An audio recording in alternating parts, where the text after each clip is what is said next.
अयनेषु च सर्वेषु यथा भागमवस्थिताः भीष्ममेवाभिरक्षन्तु भवन्तः सर्व एव हि।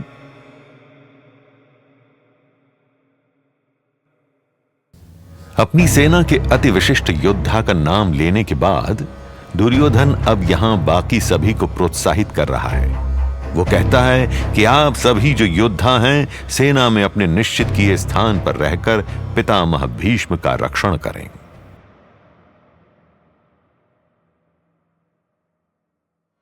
कुछ भी कहिए, दुर्योधन चतुर तो है। अभी कुछ देर पहले ही उसने अपनी सेना के उन सभी योद्धाओं का नाम लिया था जिन्हें खास अनुभव करवाकर अपनी ओर रखना चाहता था। तो अब यहां वो बाकी सभी को संबोधित करके उन्हें योद्धा बुला रहा है। सेना में उनके स्थान के महत्व का आभास करवा रहा है।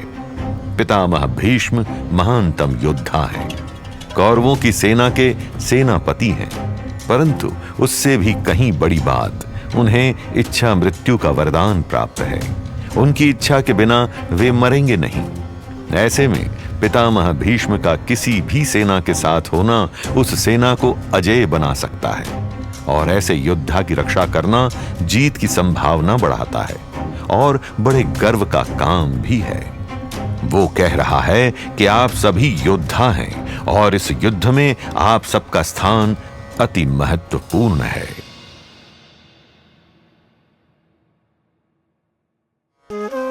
हमें एक नहीं कई बार इस बात के उदाहरण मिलते हैं कि दुर्योधन चतुर भी है और एक श्रेष्ठ राजनायक भी।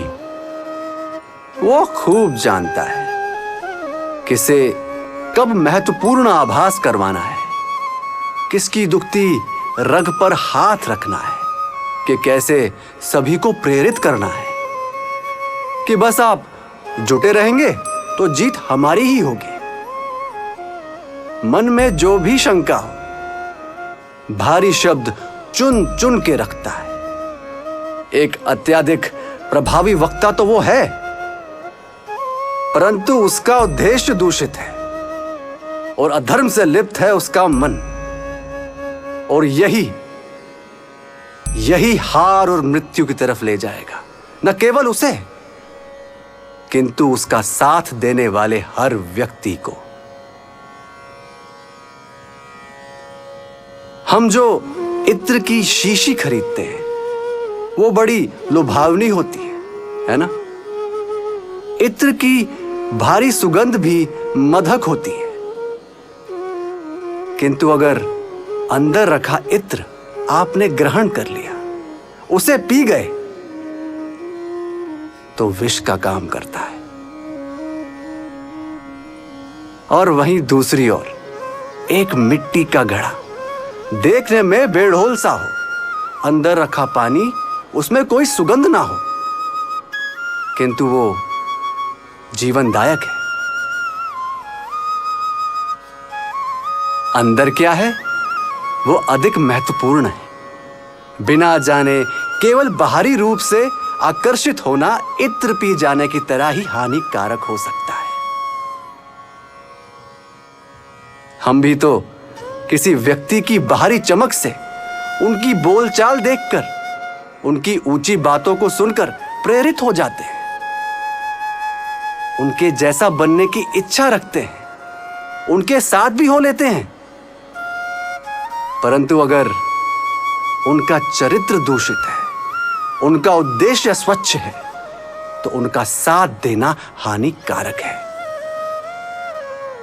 समझ आने से पहले ही हम भी गलत रास्ते पर चल पड़े होंगे, हमारा मन भी मैला होने लग जाएगा।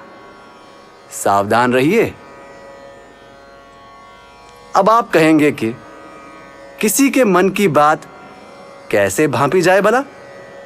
धैर्य रखिए, इस गीता में उसका भी उत्तर है। आपके हर प्रश्न का उत्तर है, और वे सभी उत्तर सही समय पर आएंगे।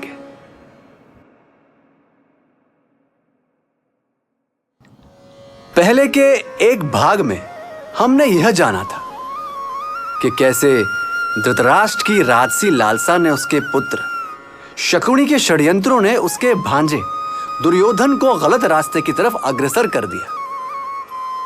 परंतु अब बात की जाए कुछ सज्जन व्यक्तियों की। दुर्योधन का मनोबल कैसे बढ़ा इस युद्ध के लिए। उसे कैसे विश्वास होने लगा कि चाहे वो अधर्म के साथ ही क्यों ना खड़ा हो, कुछ लोग हैं जो उसे रोकेंगे नहीं, उसके साथ ही खड़े रहेंगे।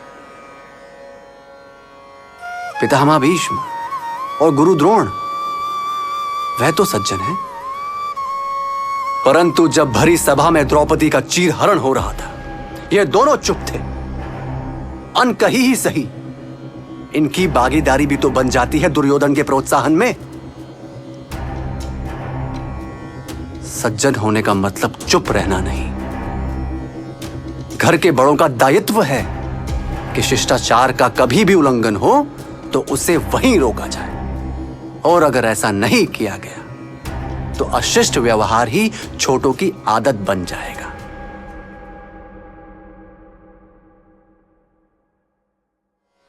कितना अच्छा होता अगर दुर्योधन का उद्देश्य भी पवित्र होता, क्योंकि एक सफल राजनायक, एक प्रभावशाली वक्ता तो वो है, उससे भी सीखने को मिलता है। यहां वो सभी को काम सौंपते हुए उन्हें यह बताता है कि उनका योगदान कितना बड़ा है। अगर उन्होंने महान भीष्म को सुरक्षित रखा तो महानतम जीत भी होगी। आपके संगठन का सदस्य, आपके संगठन का हर व्यक्ति जब किसी बड़े लक्ष्य में अपने आप को भागीदार मानने लगता है तो उसकी ऊर्जा स्वयं ही बढ़ जाती है। उन्हें अपना काम बड़ा लगने लगता है, लक्ष्य सर्वोपरि हो जाता है। आपकी जीत में वे स्वयं की जीत देखता है। हर एक के काम का महत्व समझाइए, उन्हें इस महत्व का आभास भी करवाते रहिए, और अच्छे काम की सबके सामने प्रशंसा करने से चूकिए नहीं।